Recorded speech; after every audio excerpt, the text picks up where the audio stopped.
ರಾಜ್ಯದ 14 ಲೋಕಸಭಾ ಕ್ಷೇತ್ರಗಳಲ್ಲಿ ಮತದಾನ ಆರಂಭ ಆಗಿ ಈಗಾಗಲೇ 2 ಗಂಟೆಗಳಾಗಿದೆ. ಗಣ್ಯಾತಿ ಗಣ್ಯರೆಲ್ಲರೂ ಕೂಡ ಬಂದು ಮತದಾನವನ್ನು ಮಾಡ್ತಾ ಇದ್ದಾರೆ. ರಾಜ್ಯದ 14 ಕ್ಷೇತ್ರಗಳಲ್ಲಿ ನಡೀತಾ ಇರತಕ್ಕಂತ ಮೊದಲ ಹಂತದ ಮತದಾನ ಬೆಳಗ್ಗೆಯಿಂದಲೇ ಮತದಾನ ಬಿರುಸನ್ನ ಪಡೆದುಕೊಂಡಿದೆ. ಒಳ್ಳೆ ರೆಸ್ಪಾನ್ಸ್ ಸಿಗ್ತಾ ಇದೆ. 14 ಕ್ಷೇತ್ರಗಳಲ್ಲೂ ಇಲ್ಲಿಯವರೆಗೆ ಶಾಂತಿಯುತ ಮತದಾನ ಆಗಿದೆ. ಅಫ್ಕೋರ್ಸ್ ಆಗೇ ಆಗುತ್ತೆ. ಕೆಲವು ಕಡೆ ಮಾತ್ರ ತಾಂತ್ರಿಕ ದೋಷದಿಂದ ಮತದಾನ ವಿಳಂಬ ಆಗಿತ್ತು. ಅದನ್ನು ಸರಿಪಡಿಸಿದ್ದಾರೆ. ತಾಂತ್ರಿಕ ದೋಷವನ್ನು ಸರಿಪಡಿಸಿ ನಂತರ ಮತದಾನ ಆರಂಭ ಆಗಿದೆ. ನೀಡ್ಬಿಟ್ಟು ನಮ್ಮ ಬೂತಲ್ಲಿ ಮತ ನೀಡ್ಬಿಟ್ಟು ಇವತ್ತು ನಮ್ಮ ಜೊತೆ ಮಾತಾಡ್ತಾ ಇದ್ದೀನಿ. ನಮ್ಮ ಮೈಸೂರು ಕೊಡಗು ಕ್ಷೇತ್ರದ ಇಡೀ ನಾಡಿನ ಸಮಸ್ತ ಜನತೆಗೆ ಬಂದು ತಮ್ಮ ಮತದಾನ ಮಾಡೋದು, ತಮ್ಮ ಅಭಿಪ್ರಾಯ ಆಕಾಂಕ್ಷೆಗಳು ಮತದ ಮೂಲಕ ವ್ಯಕ್ತಪಡಿಸಬೇಕಂತ ಮನವಿ ಮಾಡ್ತೀನಿ. ಎಲ್ಲರೂ ಬಂದು ದೊಡ್ಡ ಸಂಖ್ಯೆಯಲ್ಲಿ ಮತದಾನ ಮಾಡುವಂಥದ್ದು ಪ್ರಜಾಪ್ರಭುತ್ವದ ವ್ಯವಸ್ಥೆಗೆ ತಕ್ಕಂತೆ ನಾವೆಲ್ಲರೂ ಕೆಲಸವನ್ನು ಮಾಡಬೇಕು. ನಮ್ಮ ಮೈಸೂರು ಕೊಡಗು ಕ್ಷೇತ್ರದಲ್ಲಿ ಭಾಳ ಒಂದು ಒಳ್ಳೆಯ ವಾತಾವರಣ. ಚುನಾವಣೆ ಹಬ್ಬದ ಇವತ್ತು ವಿಜಯದಶಮಿನೇ ಇವತ್ತು. ಸೊ ಆ ನಿಟ್ಟಿನಲ್ಲಿ ಎಲ್ಲರೂ ಬಂದು ತಮ್ಮ ಮತದಾನದ ಮೂಲಕ ಈ ಹಬ್ಬವನ್ನು ಆಚರಿಸ್ತಾ ಇದ್ದಾರೆ. ಯುವ ಮತದಾರರಿಗೆ ನನ್ನ ಶುಭಾಶಯಗಳು. ಮೊದಲನೇ ಬಾರಿಗೆ ತಾವು ತಮ್ಮ ಆಕಾಂಕ್ಷೆಗಳನ್ನು ವ್ಯಕ್ತಪಡಿಸಿದರೆ ತಮ್ಮ ಮತದ ಮೂಲಕ. ಎಲ್ಲರಿಗೂ ವಿಶೇಷ ಶುಭಾಶಯಗಳು. ದೊಡ್ಡ ಸಂಖ್ಯೆಯಲ್ಲಿ ನೀವು ಕೂಡ ಬಂದು ತಮ್ಮ ಈ ಪ್ರಜಾಪ್ರಭುತ್ವದ ವ್ಯವಸ್ಥೆಯಲ್ಲಿ ಇವತ್ತು ನಿಮಗೂ ಕೂಡ ಪಾತ್ರ ಇದೆ, ಅದು ಬಂದು ಭಾಗವಹಿಸಿ ಅಂತ. ಎಲ್ರಿಗೂ ಇರ್ತಕ್ಕಂಥದ್ದು ಒಂದು ಟಾಸ್ಕು ಮತದಾನವನ್ನು ಜಾಸ್ತಿ ಮಾಡಬೇಕು.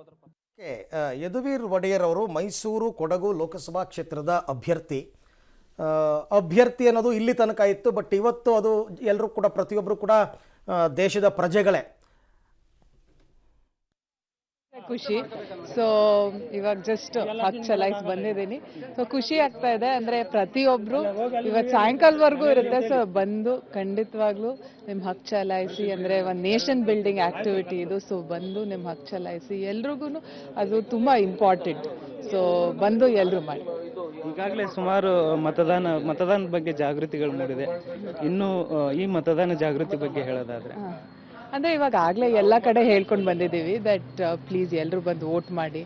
ಯಾಕಂದರೆ ನಾವು ವೋಟ್ ಮಾಡಿದಾಗಲೇ ನಮ್ಮ ಅಂದರೆ ನಮ್ಮದೊಂದು ದೇಶನ ನಾವು ಅಭಿವೃದ್ಧಿ ಪಡ್ಸೋಕ್ಕಾಗದೇ ನಾವು ವೋಟಿಂಗ್ ಮಾಡೋದ್ರಿಂದ. ಸೊ ಅದಕ್ಕೆ ಎಲ್ಲರೂ ಬಂದು ವೋಟ್ ಮಾಡಿ ಅಂತ ಆಗಲೇ ಒಂದು ಅಭಿಯಾನ ಮಾಡಿ, ಒಂದು ಕ್ಯಾಂಪೇನ್ ಎಲ್ಲ ಕಡೆ ಮಾಡಿದ್ವಿ. ಸೊ ದಯವಿಟ್ಟು ಇವತ್ತು ಅದೇ ಕೇಳ್ಕೊಳ್ಳೋದು, ಬಂದು ವೋಟ್ ಮಾಡಿ. Thank you. ಇದಿಷ್ಟು ಈಗ ಮತ ಚಲಾಯಿಸಿ ಬಂದಂತಹ ನಟಿ ಸಪ್ತಮಿ ಗೌಡ ಅವರ ಮಾತಾಗಿತ್ತು. ಕ್ಯಾಮ್ರಾ ಪರ್ಸನ್ ಶರತ್ ಜೊತೆ ಧನು ಎಲ್ಗಚ್, ಪಬ್ಲಿಕ್ ಟಿವಿ, ಬೆಂಗಳೂರು. ಸಪ್ತಮಿ ಗೌಡ ನಟಿ ಮಾತನಾಡ್ತಾ ಹೇಳ್ತಾ ಇದ್ರು. ಅವರೆಲ್ಲರೂ ಕೂಡ ಜಾಗೃತಿ ಮೂಡಿಸೋದ್ರಲ್ಲೂ ಕೂಡ ತಮ್ಮ ಪಾತ್ರವನ್ನು ವಹಿಸಿದ್ರು. ಸುಮಾರು ಕಡೆ ಎಲ್ಲ ಸಂಘ ಸಂಸ್ಥೆಗಳ ಹತ್ರ ಹೋಗಿ ಭಾಷಣ ಮಾಡಿ, ಮತದಾನ ಮಾಡಿ ಅಂತೆಲ್ಲ ಜಾಗೃತಿ ಮೂಡಿಸ್ತಕ್ಕಂಥ ಕೆಲಸ ಮಾಡಿದ್ದಾರೆ. ಎಲ್ಲರೂ ತಮ್ಮ ತಮ್ಮ ಕೆಲಸವನ್ನು ಮಾಡಿದ್ದಾರೆ, ತಮ್ಮ ತಮ್ಮ ಜವಾಬ್ದಾರಿಯನ್ನು ನಿಭಾಯಿಸಿದ್ದಾರೆ. ಈಗ ಅಲ್ಟಿಮೇಟ್ಲಿ ಕೊನೆಯ ಜವಾಬ್ದಾರಿ ನಿಭಾಯಿಸಬೇಕಾಗಿರ್ತಕ್ಕಂಥದ್ದು ರಾಜ್ಯದ ಜನ. ಏನು ನಿಮ್ಮ ಜವಾಬ್ದಾರಿ ಅಂತಂದರೆ ಬೇರೆ ಏನೂ ಇಲ್ಲ, ಹೋಗಿ ವೋಟ್ ಮಾಡಿ ಬನ್ನಿ. ಅದೊಂದು ಕೆಲಸವನ್ನು ನೀವು ಮಾಡಬೇಕಾಗಿರ್ತಕ್ಕಂಥದ್ದು. ಓಕೆ, ನನ್ನ ಇಬ್ಬರು ಪ್ರತಿನಿಧಿಗಳು ರವೀಶ್ ಮತ್ತು ಮುರಳೀಧರ್ ಇಬ್ಬರು ಕೂಡ ನನ್ನ ಜೊತೆ ಇವಾಗ ನೇರ ಸಂಪರ್ಕಕ್ಕೆ ಸಿಗ್ತಾ ಇದ್ದಾರೆ. ಎಸ್ ರವೀಶ್, ಈಗ ತಾವು ಯಾವ ಮತಗಟ್ಟೆ ಹತ್ತಿರ ಇದ್ದೀರಾ? ಏನು ಅಲ್ಲಿನ ವಿಶೇಷತೆ, ಹೇಗಿದೆ ಮತದಾನ, ಹೇಗೆ ಸಾಗ್ತಾ ಇದೆ?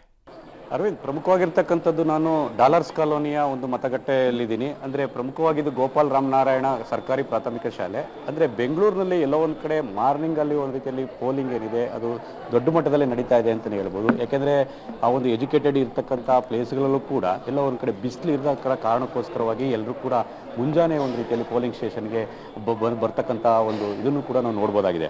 ಯಾಕೆಂದರೆ ಕಳೆದ ಬಾರಿ ಆ ಒಂದು ಒಟ್ಟಾರೆ ಬೆಂಗಳೂರಿನಲ್ಲಿ ಒಂದು ಪೋಲಿಂಗ್ ಪರ್ಸೆಂಟೇಜ್ ಏನಿತ್ತು ಅದು ರೆಕಾರ್ಡೆಡ್ ಆಗಿತ್ತು. ಈಗಲೂ ಕೂಡ ಆ ಒಂದು ರೆಕಾರ್ಡನ್ನು ಮುರಿಯುತ್ತಾ ಇಲ್ವೋ ಅನ್ನೋದ್ರ ಬಗ್ಗೆ ಕೂಡ ಸಾಕಷ್ಟು ಒಂದು ರೀತಿಯಲ್ಲಿ ಚರ್ಚೆಗಳಾಗ್ತಾ ಇದೆ. ಜೊತೆಗೆ ಮಾರ್ನಿಂಗ್ಗೆ ಕೂಡ ಒಂದು ರೀತಿಯಲ್ಲಿ ಎಲ್ಲ ಕೂಡ ಬೂತ್ಗೆ ಬರ್ತಾ ಇರ್ತಕ್ಕಂಥ ಹಿನ್ನೆಲೆಯಲ್ಲಿ ಮಧ್ಯಾಹ್ನ ಸ್ವಲ್ಪ ಸ್ಲೋ ಡೌನ್ ಆಗ್ಬೋದು ಮತ್ತು ಈವ್ನಿಂಗ್ ಮತ್ತಷ್ಟು ಜಾಸ್ತಿ ಆಗುವಂಥ ಸಾಧ್ಯತೆ ಇದೆ. ಯಾಕೆಂದರೆ 2019 ಲೋಕಸಭಾ ಚುನಾವಣೆ ಸಂದರ್ಭದಲ್ಲಿ ಬೆಂಗಳೂರು ನಾರ್ತಲ್ಲಿ 54% ಆಗಿತ್ತು, ಮತ್ತು ಬೆಂಗಳೂರು ಸೆಂಟ್ರಲ್ 54% ಆಗಿತ್ತು, ಸೌತಲ್ಲಿ 53% ಪೋಲಿಂಗ್ ಆಗಿತ್ತು. ಹಾಗಾಗಿ ಇದನ್ನ ಒಂದು ರೀತಿಯಲ್ಲಿ ರೆಕಾರ್ಡನ್ನು ಬ್ರೇಕ್ ಮಾಡುವಂಥ ಚಾನ್ಸಸ್ ಇರುತ್ತಾ ಅನ್ನೋದ್ರ ಬಗ್ಗೆ ಕೂಡ ಸಾಕಷ್ಟು ಚರ್ಚೆಗಳಾಗ್ತಾ ಇದೆ. ಈ ಬಾರಿ ಪೋಲಿಂಗ್ ಸ್ಟೇಷನ್ಗೆ ಆ ಒಂದು ಮತದಾರರು ಬೆಳಿಗ್ಗೆಯಿಂದನೂ ಕೂಡ ಬರ್ತಾ ಇದ್ದಾರೆ. ಒಳ್ಳೆ ರೆಸ್ಪಾನ್ಸ್ ಇರ್ತಕ್ಕಂಥದ್ದು. ಈಗ ನಾವು ಇರ್ತಕ್ಕಂಥದ್ದು ಡಾಲರ್ಸ್ ಕಾಲೋನಿಯ ಒಂದು ಪೋಲಿಂಗ್ ಸ್ಟೇಷನಲ್ಲಿ. ಇಲ್ಲೂ ಕೂಡ ಒಂದು ಬೆಳಗ್ಗೆಯಿಂದಲೇ ಕೂಡ ಮತದಾರ ಕೇಂದ್ರಕ್ಕೆ ಬಂದು ಮತದಾನವನ್ನು ಮಾಡುವಂಥದ್ದು ಕೂಡ ನಡೀತಾ ಇದೆ. ಹಾಗಾಗಿ ಪ್ರತಿ ಬಾರಿಯೂ ಕೂಡ ಬೆಂಗಳೂರು ವಿಚಾರಕ್ಕೆ ಬಂದಂಥ ಸಂದರ್ಭದಲ್ಲಿ ಎಲ್ಲ ಒಂದು ಕಡೆ ಈ ಒಂದು ಪರ್ಸೆಂಟೇಜ್ ಏನಿದೆ ಅದು ಒಂದು ರೀತಿಯಲ್ಲಿ ಇಳಿಮುಖ ಆಗುತ್ತೆ, ಪೋಲಿಂಗ್ ಸ್ಟೇಷನ್ಗೆ ಬರಬೇಕು ಅನ್ನೋದ್ರ ಬಗ್ಗೆ ಕೂಡ ಸಾಕಷ್ಟು ಒಂದು ರೀತಿಯಲ್ಲಿ ಜಾಗೃತಿಯನ್ನು ಕೂಡ ಮೂಡಿಸುವಂಥ ಕೆಲಸಗಳು ಆಗ್ತಾ ಇತ್ತು. ಹಾಗಾಗಿ ಈ ಬಾರಿ ಆ ಒಂದು ದಾಖಲೆಯನ್ನು 2019 ಚುನಾವಣೆ ಸಂದರ್ಭದಲ್ಲಿ ಆದಂಥ ಒಂದು ಪೋಲಿಂಗ್ ಪರ್ಸೆಂಟೇಜ್ ಏನಿತ್ತು ಆ ದಾಖಲೆಯನ್ನು ಒಂದು ರೀತಿಯಲ್ಲಿ ಮುರಿತಾರ ಬೆಂಗಳೂರಿನ ಜನರು ಅನ್ನೋದು ಕೂಡ ಕಾದು ನೋಡಬೇಕಾಗಿದೆ. ಅರವಿಂದ್. ಓಕೆ ರವೀಶ್, ಹಾಗೆ ಹೋಲ್ಡ್ ಮಾಡಿ. ಇನ್ನು ಮುರಳಿ ಡೀಟೇಲ್ಸ್ ಕೊಡ್ತಾರೆ. ಮುರಳಿ, ತಾವೀಗ ಯಾವ ಮತಗಟ್ಟೆಯಲ್ಲಿದ್ದೀರಿ? ಜೊತೆಗೆ ಅಲ್ಲಿ ವೋಟಿಂಗ್ ಪರ್ಸೆಂಟೇಜ್ ಬಗ್ಗೆ ಏನಾದರೂ ಅಂದಾಜು ಸಿಗ್ತಾ ಇದೆಯಾ? ಮತ್ತೆ ಜನರ ರೆಸ್ಪಾನ್ಸ್ ಬಗ್ಗೆ ಮಾಹಿತಿ ಕೊಡೋದಾದ್ರೆ? ಮಮತಾ, ಖಂಡಿತವಾಗಿಯೂ ರಾಜರಾಜೇಶ್ವರಿ ನಗರದ ವಿಧಾನಸಭಾ ಕ್ಷೇತ್ರದಲ್ಲಿ ಇಷ್ಟು ದೊಡ್ಡ ಮಟ್ಟದಲ್ಲಿ ಮತದಾರರು ತಮ್ಮ ರೆಸ್ಪಾನ್ಸ್ ಅನ್ನು ತೋರಿಸ್ತಾರೆ ಅಂತೇಳಿ ಅನ್ಕೊಂಡಿರ್ಲಿಲ್ಲ. ನಾವು ಈಗ ದೃಶ್ಯಾವಳಿಗಳಲ್ಲಿ ನೋಡ್ತಾ ಇದ್ದೀರಿ ಎಷ್ಟು ಪ್ರಮಾಣದಲ್ಲಿ ಅಂದ್ರೆ ಬೆಳಗ್ಗೆ 7 ಗಂಟೆಗೆ ಮತದಾನ ಪ್ರಾರಂಭ ಆಯಿತು. ಮತದಾನ ಪ್ರಾರಂಭ ಆದ ಒಂದೇ ಸ್ವಲ್ಪ ಹೊತ್ತಿಗೆ ಅಂದ್ರೆ 6:30 ಸಂದರ್ಭದಲ್ಲೇ ಸಾಕಷ್ಟು ಜನ ಸಾಲುಗಟ್ಟಿ ತಮ್ಮ ಮತವನ್ನ ಚಲಾಯಿಸಲಿಕ್ಕೆ ಸಾಕಷ್ಟು ಜನ ಬಂದಿದ್ರು. ಈಗ ನಾನು BET ಕಾಲೇಜ್ ಅಂದ್ರೆ ರಾಜರಾಜೇಶ್ವರಿ ನಗರದಲ್ಲಿರುವಂತಹ BET ಕಾಲೇಜ್ ಏನಿದೆ, BET ಕಾಲೇಜ್ನಲ್ಲಿ ಬಂದಿದ್ದೀನಿ. ನೀವು ನೋಡ್ತಾ ಇರಬಹುದು ಈ ಗ್ರೌಂಡ್ ನ ಸಂಪೂರ್ಣವಾಗಿ ಸರಿಸುಮಾರು 500ಕ್ಕೂ ಹೆಚ್ಚು ಜನ ಮತದಾರರು ತಮ್ಮ ಮತವನ್ನ ಚಲಾಯಿಸಲಿಕ್ಕೆ ಬಂದಿದ್ದಾರೆ. ಅಂದ್ರೆ ಮಧ್ಯಾಹ್ನ ಆದ ನಂತರ ಸಾಕಷ್ಟು ಬಿಸಿಲಾಗುತ್ತೆ, ಬಿಸಿಲಾದ ಸಂದರ್ಭದಲ್ಲಿ ಮತವನ್ನ ಚಲಾಯಿಸಲಿಕ್ಕೆ ಸಾಕಷ್ಟು ತೊಂದರೆ ಆಗುವಂಥದ್ದು, ಅದಕ್ಕೆ ವ್ಯವಸ್ಥೆಗಳಿರಲ್ಲ. ಆದ್ರೆ ಬೆಳ್ಳಂಬೆಳಗ್ಗೆ ಈ ರೀತಿ ಬಂದು ಮತವನ್ನ ಚಲಾಯಿಸಿ ಅದಾದ ಬಳಿಕ ತಮ್ಮ ಕೆಲಸಗಳಿಗೆ ಹೋಗುವಂಥದ್ದು ಸಾಮಾನ್ಯ. ಜೊತೆಗೆ ಇನ್ನೊಂದು ಪ್ರಮುಖವಾಗಿ ಸಂಜೆ ಆದ ಮೇಲೆ ಈ ರೀತಿಯ ಕ್ರೌಡ್ಗಳನ್ನು ನೋಡ್ತಿದ್ವಿ. ಆದರೆ ಇವತ್ತು ಬೆಳಗ್ಗೆ 9 ಗಂಟೆಗೆ ಈ ರೀತಿಯ ಕ್ರೌಡು ನನಗೆ ನಿಜವಾಗ್ಲೂ ಆಶ್ಚರ್ಯ ತರಿಸ್ತು. ಯಾಕಂದರೆ ಇಷ್ಟೊಂದು ಜನ ರೆಸ್ಪಾನ್ಸ್ ಅನ್ನು ತೋರಿಸ್ತಾ ಇದ್ದಾರೆ, ಮತವನ್ನು ಹಾಕಬೇಕು ಅಂತೇಳಿ. ಹಿರಿಯ ನಾಗರಿಕರೆಲ್ಲ ಇದ್ದಾರೆ, ಅವರು ಕೂಡ ಮಾತಾಡ್ಸೋಣ. ಸರ್, ಇಷ್ಟೊಂದು ಜನ ಇದ್ದೀರಿ, ಕ್ಯೂ ಅಲ್ಲಿ ನಿಂತಿದ್ದೀರಿ, ಬೆಳ್ಳಂಬೆಳಗ್ಗೆ ಬಂದು ಓಟ್ ಹಾಕ್ತಾ ಇದ್ದೀರಿ, ಏನು ಅನ್ಸುತ್ತೆ ಸರ್? ಚೆನ್ನಾಗಿ ಅನಿಸ್ತಾ ಇದೆ. ನಮ್ಮ ಅಧಿಕಾರ ಚಲಾಯಿಸ್ತಾ ಇದ್ದೀವಿ. ಆಮೇಲೆ ಇಷ್ಟು ಜನ ಸೇರಿರೋದು ನೋಡಿದ್ರೆ ತುಂಬ ಖುಷಿ ಆಗ್ತಾ ಇದೆ. ಈ ಸಲ ಎಲೆಕ್ಷನ್ ಇಂದ ಒಳ್ಳೇದಾಗುತ್ತೆ ಅಂತ ನನ್ನ ಭಾವನೆ. ನೀವು ಸರ್? ಈ ಸಲ ನಾವು ಯಾವಾಗಲೂ ಇಷ್ಟೊಂದು ರಶ್ ನೋಡಿರಲಿಲ್ಲ ಇಲ್ಲಿ. ಈ ಸಲ ಇಷ್ಟೊಂದು ರಶ್ ಇದೆ. ಬೆಳಗ್ಗೆನೆಲ್ಲ ಜನ ಫುಲ್ ಖುಷಿನಲ್ಲಿ ಬಂದು ಓಟ್ ಹಾಕ್ತಾ ಇದ್ದಾರೆ. I think it is good for good. Mamata ಹೇಳ್ತಾ ಇದೆ, ಹಿರಿಯ ನಾಗರಿಕರಿಗೆ ಸಾಕಷ್ಟು ಉತ್ಸಾಹ ಇದೆ. ಅದೇ ರೀತಿಯಲ್ಲಿ ಸಾಕಷ್ಟು ಜನ ಮೊದಲ ಮತದಾರರು, ಮೊದಲ ಬಾರಿಗೆ ಮತದಾನವನ್ನು ಮಾಡುವಂಥವ್ರು ಸಾಕಷ್ಟು ಜನ ಇದ್ದಾರೆ. ಅವರು ಕೂಡ ಸಾಕಷ್ಟು ಉತ್ಸಾಹದಿಂದಲೇ ಬಂದು ತಮ್ಮ ಮತವನ್ನು ಚಲಾಯಿಸಲಿಕ್ಕೆ ಮುಂದಾಗ್ತಾರೆ ಅಂತದ್ದು. ಒಂದಷ್ಟು ಜನ ಇಲ್ಲಿ ಬಿಸಿಲಾಗಬಾರ್ದು, ಬಿಸಿಲಾಗದಿಂದ ಮರದ ನೆರಳಲ್ಲಿ ನಿಂತು ಮತದಾನ ಮಾಡಲಿಕ್ಕೂ ಕೂಡ ಎಲ್ಲ ರೀತಿಯ ವ್ಯವಸ್ಥೆಗಳನ್ನು ಕೂಡ ಮಾಡ್ಕೊಳ್ತಾ ಇರೋದು. ಒಂದು ರೀತಿಯಲ್ಲಿ ಇಲ್ಲಿಯ ಸ್ಥಳೀಯರು ಮತ್ತು ಇಲ್ಲಿ ಪ್ರತಿ ಬಾರಿ ಮತವನ್ನು ಹಾಕುವಂಥವ್ರು ಹೇಳ್ತಾ ಇದ್ರು, ಇಷ್ಟು ದೊಡ್ಡ ಮಟ್ಟದ ರೆಸ್ಪಾನ್ಸ್ ನಾನು ಯಾವತ್ತೂ ನೋಡಿರಲಿಲ್ಲ. ಆದರೆ ಈ ಬಾರಿ ಈ ರೀತಿಯಲ್ಲಿ ಮತದಾನವನ್ನು ಮಾಡಲಿಕ್ಕೆ ಜನ ಮುಂದಾಗ್ತಾರೆ ಅಂತದ್ದು ಸಾಕಷ್ಟು ಖುಷಿಯನ್ನ ತರ್ತಾ ಇದೆ ಅಂತೇಳಿ ಮತದಾರರೇ ತಮ್ಮ ಆಸೆಯನ್ನ ಮತ್ತು ತಮ್ಮ ವಿಚಾರಗಳನ್ನ ಕೂಡ ಈಗ ಹೇಳ್ಕೊಳ್ತಾ ಇರೋಂಥದ್ದು. ಮಮತಾ. ಓಕೆ ರವೀಶ್ ಮತ್ತು ಮುರಳಿ, ಇಬ್ಬರಿಗೂ ಕೂಡ ಥ್ಯಾಂಕ್ ಯು, ಧನ್ಯವಾದ. ಬಹಳ ಖುಷಿ ಆಗ್ತಾ ಇದೆ ಆ್ಯಕ್ಚುಲಿ ಇದನ್ನು ಕೇಳೋದಕ್ಕೆ. ಬೆಳಗ್ಗೆನೇ ಇಷ್ಟು ಜನ ಬಂದು ನಮ್ಮ ರಿಪೋರ್ಟರ್ಸ್, ನನ್ನ ಸಹೋದ್ಯೋಗಿಗಳು ಅದನ್ನೇ ಹೇಳ್ತಾ ಇದ್ರು, ನಮಗಳಿಗೆ ಆಶ್ಚರ್ಯ ಆಗ್ತಾ ಇದೆ ಅಂತ. ಓಕೆ, ಕೃಷ್ಣಪ್ಪ ಬಂದು ವೋಟ್ ಹಾಕ್ತಾ ಇರ್ತಕ್ಕಂಥದ್ದನ್ನು ತಾವು ಗಮನಿಸ್ತಾ ಇದ್ದೀರಾ. ಶಾಸಕ ಕೃಷ್ಣಪ್ಪನವರು ಕೂಡ ಮತದಾನ ಮಾಡಿದ ನಂತರ ಮಾಧ್ಯಮಗಳ ಜೊತೆ ಮಾತನಾಡುವಂತಹ ಕೆಲಸ. ಬಚ್ಚೇಗೌಡರು ಬಂದಿದ್ದಾರೆ, ಅವರು ಕೂಡ ಈ ಸರ್ತಿ ಚುನಾವಣಾ ಕಣದಿಂದ ಹಿಂದೆ ಸರಿದಿದ್ರು, ನಿವೃತ್ತಿಯನ್ನು ತಗೊಂಡಿದ್ರು. ಅವರು ಕೂಡ ಬಂದು ಮತದಾನ ಮಾಡಿರೋದನ್ನು ಗಮನಿಸ್ತಾ ಇದ್ದೀವಿ. ಓಕೆನಾ? ನಿಧಾನ ಕೊಡ್ರಿ, ನಿಧಾನ. ನಾವು ಆಮೇಲೆ ತೊಗೊಂತೀರಾ? ಅಲ್ಲೇ ಇರಲಿ ಸರ್. ಹಾಂ, ಓಕೆ, ರೋಲ್. Okay sir. ಈ ದಿನ ನಿಮಗೆಲ್ಲ ಗೊತ್ತಿದ್ದಂಗೆ ನಮ್ಮ ದಕ್ಷಿಣ ಲೋಕಸಭಾ ಕ್ಷೇತ್ರದ ಎಲೆಕ್ಷನ್ ನಡೀತಾ ಇದೆ. ಆ ಎಲೆಕ್ಷನ್ನಲ್ಲಿ ಸೌಮ್ಯ ರೆಡ್ಡಿಯವರು ನಿಮಗೆಲ್ಲ ಗೊತ್ತಿದ್ದಂತೆ ಕಾಂಗ್ರೆಸ್ ಅಭ್ಯರ್ಥಿ.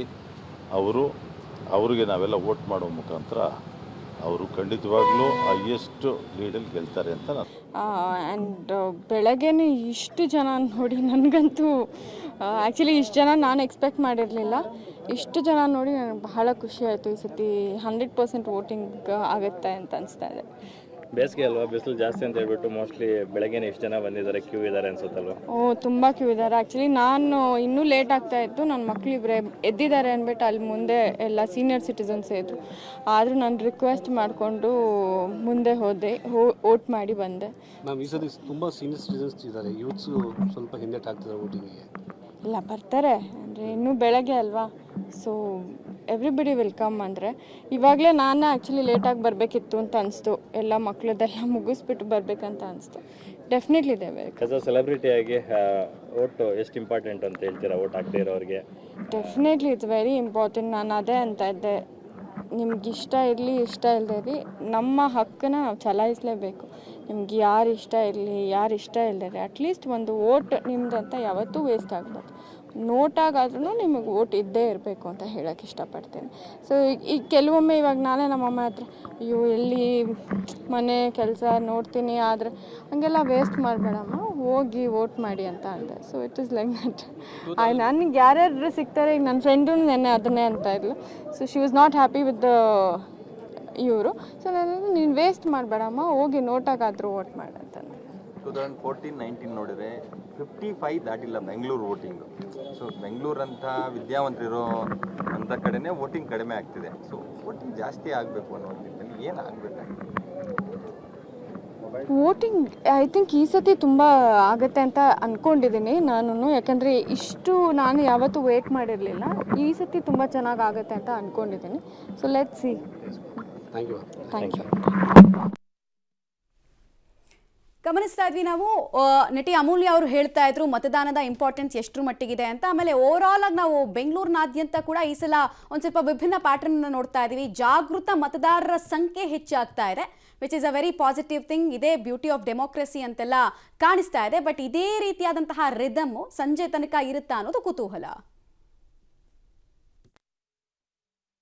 ಆರ್ಮಿ ಲೇಔಟ್ನ ಈ ಸರ್ಕಾರಿ ಶಾಲೆಯಲ್ಲಿ ಬೂತ್ ನಂಬರ್ 60ರಲ್ಲಿ ನಾನು ಕೂಡ ಮೋದಿ ಅವರಿಗೆ ವೋಟ್ ಮಾಡಿದ್ದೀನಿ. ಈ ದೇಶದ ಒಬ್ಬ ಪ್ರಾಮಾಣಿಕ ವ್ಯಕ್ತಿ ಕಳೆದ ಸುಮಾರು 22-23 ವರ್ಷಗಳ ಆಡಳಿತದಲ್ಲಿ ಯಾವುದೇ ಕಪ್ಪು ಚುಕ್ಕೆ ಇಲ್ಲದೆ ಕೆಲಸ ಮಾಡಿದಂಥ ಪ್ರಧಾನಿ ಅದು ನರೇಂದ್ರ ಮೋದಿ ಅವರು. 12 ವರ್ಷಗಳ ಕಾಲ ಮುಖ್ಯಮಂತ್ರಿಯಾಗಿ, 10 ವರ್ಷಗಳ ಕಾಲ ಪ್ರಧಾನಿಯಾಗಿ ಈ ದೇಶದ ಸೇವೆಯನ್ನ ನಿರಂತರವಾಗಿ ಮಾಡಿದ್ದಾರೆ. ಭ್ರಷ್ಟಾಚಾರ ಇಲ್ಲದೆ ಮಾಡಿದ್ದಾರೆ. ದಿನಕ್ಕೆ 18 ಗಂಟೆ ಕೊಟ್ಟು ಕೇವಲ ದೇಶ ಸೇವೆಯಲ್ಲಿ ತೊಡಗಿಸಿಕೊಂಡಿದ್ದಾರೆ. ತನಗಾಗಿ ಅವ್ರದ್ದು ಏನೂ ಇಲ್ಲ, ಎಲ್ಲವೂ ಕೂಡ ದೇಶಕ್ಕಾಗಿ, ಸಮಾಜಕ್ಕಾಗಿ. ಇಂಥ ವ್ಯಕ್ತಿಗೆ ವೋಟ್ ಹಾಕುವಂಥ ಒಂದು ಸೌಭಾಗ್ಯ ನನಗೂ ಸಿಕ್ಕಿದೆ. ನನಗೆ ತುಂಬ ಖುಷಿಯಾಗಿದೆ. ಇವತ್ತು ಬೆಳಗಿನಿಂದ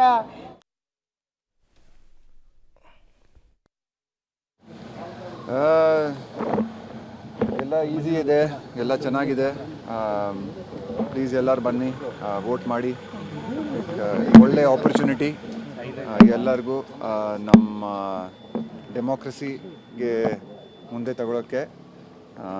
ಯಾರ್ಯಾರಿದ್ದಾರೆ ಪೂರ್ತಿ ದಿನ ಸಖತ್ ಚೆನ್ನಾಗಿ ಮಾಡಿದ್ದಾರೆ. ಅರೇಂಜ್ಮೆಂಟ್ಸ್ ಎಲ್ಲ ಚೆನ್ನಾಗಿ ಮಾಡಿದ್ದಾರೆ. ಪೊಲೀಸವರು ಚೆನ್ನಾಗಿ ನೋಡ್ತಾ ಇದ್ದಾರೆ. ಸೊ ಯಾಕಂದರೆ ಎಲ್ಲರೂ ಪ್ಲೀಸ್ ಬನ್ನಿ, ವೋಟ್ ಮಾಡಿ, ಆಚೆ ಹೋಗಿ. ಎಷ್ಟು ಜಾಸ್ತಿ ಜನ ಮಾಡಿದ್ರೆ ವೋಟಿಂಗ್ ಚೆನ್ನಾಗಿರುತ್ತೆ. ಬ್ಯಾಂಗ್ಳೂರಿನಲ್ಲಿ ಒಂಥರ ರೆಕಾರ್ಡ್ ಆಗಬೇಕು ಈ ಸಲ ವೋಟಿಂಗ್. ಒಂದಿಷ್ಟು ಕಡಿಮೆ ಅಂದರೆ ಕಳೆದ ಬಾರಿ ಕೂಡ ಕಡಿಮೆ ವೋಟಿಂಗ್ ಆಗಿತ್ತು. ಯುವಕರು ಬರೋದು ಎಲ್ಲ ಯೂತ್ ಎಲ್ಲ ಬರಬೇಕು. ಪ್ರತಿ ವರ್ಷ ಕಮ್ಮಿ ಆಗುತ್ತೆ ಎಲ್ಲ ಅದಕ್ಕೆ ಜಾಸ್ತಿ ಜನ ಬರಬೇಕು. ನೀವು ಎಲ್ಲ ಹೇಳಬೇಕು ಜನಕ್ಕೆ ಬರೋಕ್ಕೆ. ನೀವು ಮೀಡಿಯಾಯಿಂದ ನೀವು ಎಲ್ಲ ಇದು ಪ್ರಚಾರ ಮಾಡಬೇಕು. ಬನ್ನಿ ವೋಟಿಂಗ್ ಮಾಡಿ. ಎಲ್ಲ ಚೆನ್ನಾಗಿ ಆಪರ್ಚುನಿಟಿ ಇದೆ. ಎಸ್ಪೆಷಲಿ ನಮ್ಮ youth, young boys and girls, first time voters ಜಾಸ್ತಿ ಇದ್ದಾರೆ ಈ ಸಲ. ಎಲ್ಲರೂ ಬನ್ನಿ, ವೋಟಿಂಗ್ ಮಾಡಿದ್ರೆ ಸಖತ್ತಾಗಿರುತ್ತೆ. Thank you. ರಾಹುಲ್ ದ್ರಾವಿಡ್, ಶೋಭಾ ಕರಂದ್ಲಾಜೆ ಎಲ್ಲರೂ ಕೂಡ ಮಾತನಾಡ್ತಾ ಇದ್ರು. ಆ ಥರ ಹೇಳಬಾರ್ದು ಡೈರೆಕ್ಟಾಗಿ ಯಾರು ವೋಟ್ ಹಾಕಿದೆ ಅಂತ ಅಂದ್ಬಿಟ್ಟು. ಆ್ಯಕ್ಚುಲಿ ಶೋಭಾ ಕರಂದ್ಲಾಜೆ ಅವ್ರು ಹೇಳಿದ್ರು, ಮದುವೆ ಇದ್ದರೂ ಮತದಾನವನ್ನು ತಪ್ಪಿಸಿಲ್ಲ ವಧುವರರು, ಬಂದು ವೋಟ್ ಮಾಡಿದ್ದಾರೆ. ಚಾಮರಾಜನಗರದಲ್ಲಿ ವರ ಮತದಾನವನ್ನು ಮಾಡಿರ್ತಕ್ಕಂಥದ್ದು. ಇವತ್ತು ಅವ್ರ ಮದುವೆ. ಚಿಕ್ಕಮಗಳೂರಿನಲ್ಲಿ ನವವಧು, ಅಂದರೆ ಎರಡು ಬೇರೆ ಬೇರೆ ಇನ್ಸಿಡೆಂಟ್ಸು. ಮದುವೆಯ ಸಂದರ್ಭದಲ್ಲೂ ಕೂಡ ಬಂದು ಒಂದು ಅರ್ಧ ಗಂಟೆ ಟೈಮ್ ಮಾಡ್ಕೊಂಡು ಬಂದಿದ್ದಾರೆ. ಮತದಾನಕ್ಕೆ ಮಾದರಿಯಾಗಿದ್ದಾರೆ ನವವಧುವರರು. ಸಾಮಾನ್ಯವಾಗಿ ಅಯ್ಯೋ ಇವತ್ತು ನನ್ನ ಮದುವೆ ನಾನು ಯಾಕೆ ಹೋಗಲಿ ಅಂತ ಅಂದ್ಕೊಳ್ಳೋ ಜನ ಜಾಸ್ತಿ. ನೋಡಿ, ಚಾಮರಾಜನಗರದಲ್ಲಿ ವರ ಬಂದು ವೋಟ್ ಹಾಕ್ತಾ ಇರ್ತಕ್ಕಂಥ ದೃಶ್ಯವನ್ನು ತಾವು ಗಮನಿಸ್ತಾ ಇದ್ದೀರಾ.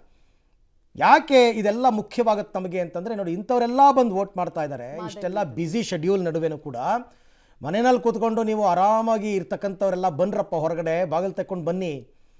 ಬಿಸಿಲು ಅಂತಕ್ಕಂಥದ್ದು ಇದ್ದೇ ಇರುತ್ತೆ, ಬೇಸಿಗೆ ಅನ್ನೋದು ಇದ್ದೇ ಇರುತ್ತೆ. ಹಾಗನ್ಬಿಟ್ಟು ನೀವು ಮನೆಯಿಂದ ಯಾವ ಕೆಲಸಕ್ಕೂ ಹೊರಗಡೆ ಹೋಗೋದೇ ಇಲ್ವಾ? ಹೋಗೇ ಹೋಗ್ತೀರಾ. ಮತದಾನದ ವಿಚಾರದಲ್ಲಿ ಯಾಕೆ ನಿರ್ಲಕ್ಷ್ಯ ಅಂತಕ್ಕಂಥದ್ದು ಅಷ್ಟೇ ನಮ್ಮ ಪ್ರಶ್ನೆ, ಇನ್ನೇನೂ ಇಲ್ಲ.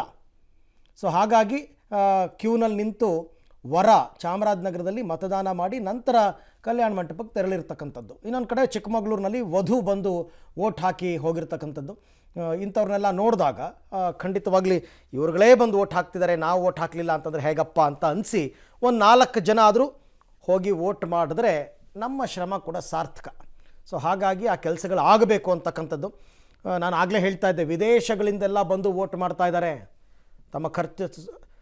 ಇದು ಇನ್ನೊಂದು ಕಡೆ ನೀವು ಚಿಕ್ಕಮಗಳೂರಿನಲ್ಲಿ ಮದುವೆ ಇವತ್ತು ಆಕೆಯದ್ದು ಬಂದು ವೋಟ್ ಮಾಡಿ ಆನಂತರ ತೆರಳಿರ್ತಕ್ಕಂಥದ್ದನ್ನು ಕೂಡ ತಾವು ಗಮನಿಸ್ತಾ ಇದ್ದೀರಾ. ಸೊ ಹಾಗಾಗಿ ಅವರೆಲ್ಲರಿಗೂ ಕೂಡ ಅರಿವಿದೆ, ನನ್ನ ಒಂದು ವೋಟು ಏನು ಬದಲಾವಣೆಯನ್ನು ತರಬಲ್ಲದು ಅಂತಕ್ಕಂಥದ್ದು ಅವ್ರಿಗೆ ಗೊತ್ತಿದೆ. ತುಂಬ ಜನ ವೋಟ್ ಹಾಕ್ತಿದ್ದವ್ರು ಕಾಮನ್ ಡೈಲಾಗ್ ಏನು ಗೊತ್ತಾ, ಅಯ್ಯೋ ನಂದು ಒಂದು ವೋಟಿಂದ ಏನಾಗುತ್ತೆ ಬಿಡು ಅಂತ.